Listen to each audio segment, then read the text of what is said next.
Welcome to Shashtika சமையல். Today Shashtika சமையல் என்ன பார்க்க போகிறோம்னா ஒரு சூப்பரான கல்யாண வீட்டு ரவா கேசரி எப்படி பண்ண போகிறோன்னு தாங்க பார்க்க போகிறோம். வாங்க வீடியோக்குள்ளே போகலாம்.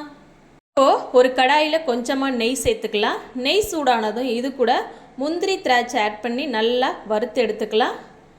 பாருங்கள் ஃப்ரெண்ட்ஸ், இது போல் நல்லா வறுத்துக்கலாம். இப்போது வறுபட்டுருச்சு, இதை ஒரு பிளேட்டுக்கு மாற்றிக்கலாம். முந்திரி வறுத்த அதே நெய்யில் ஒரு கப் அளவு ரவை சேர்த்து ரவையை நல்லா வறுத்து எடுத்துக்கலாம். ரவையை வறுக்கும்போது நல்ல வாசமாகவும் டேஸ்ட்டாகவும் இருக்குது. பாருங்கள் ஃப்ரெண்ட்ஸ், ரவை கறியிடாமல் இது போல் நல்லா வறுத்துக்கலாம். இப்போது ரவை நல்லா வறுபட்டுருச்சு. இப்போது ரவை எடுத்த அதே கப்பில் நம்ம 3 கப் அளவு தண்ணி சேர்த்துக்கலாம். பாருங்கள், தண்ணி சேர்த்ததும் இது கூட ஒரு 1/4 கப் அளவு நான் சன்ஃப்ளவர் ஆயில் எண்ணெய் சேர்த்துக்கிறேன். இது கூடவே 1/4 கப் அளவு நெய் சேர்த்து நல்லா கொதிக்க விடலாம். கொதித்ததும் இது கூட ஃபுட் கலர் கொஞ்சம் லைட்டாக சேர்த்துக்கலாம். இப்போ நல்லா கொதித்து வந்ததுக்கப்புறம் நம்ம கொஞ்சம் கொஞ்சமாக ரவையை சேர்த்து நல்லா கிளறி விட்டுக்கணும். ஃபுல்லாக சேர்த்திங்கன்னா அப்படியே கெட்டி ஆகிடும், கட்டி போட்டுரும். இது போல் கொஞ்சம் கொஞ்சமாக சேர்த்து இதை நல்லா கிளறி விட்டுக்கலாம்.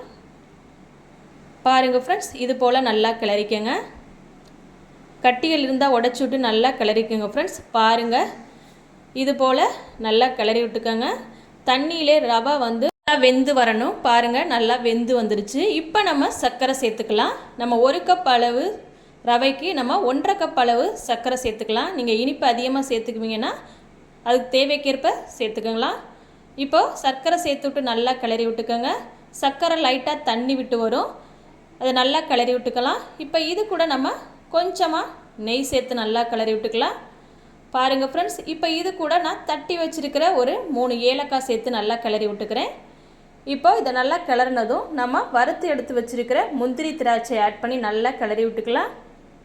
அடுப்பை லோ ஃப்ளேம்லேயே வச்சு நல்லா கிளறி விட்டுக்கோங்க. பாருங்கள் ஃப்ரெண்ட்ஸ், நல்லா கிளறி விட்டாச்சு. பாருங்கள், நமக்கு தேவையான சூப்பரான கல்யாண வீட்டு ரவா கேசரி எவ்வளோ அழகாக அருமையாக ரெடியாக இருக்குன்னு நீங்களும் கண்டிப்பாக மறக்காமல் ட்ரை பண்ணி பார்த்துட்டு டேஸ்ட் எப்படி வந்துச்சுன்னு கமெண்ட்டில் சொல்லுங்கள் ஃப்ரெண்ட்ஸ். தேங்க்யூ.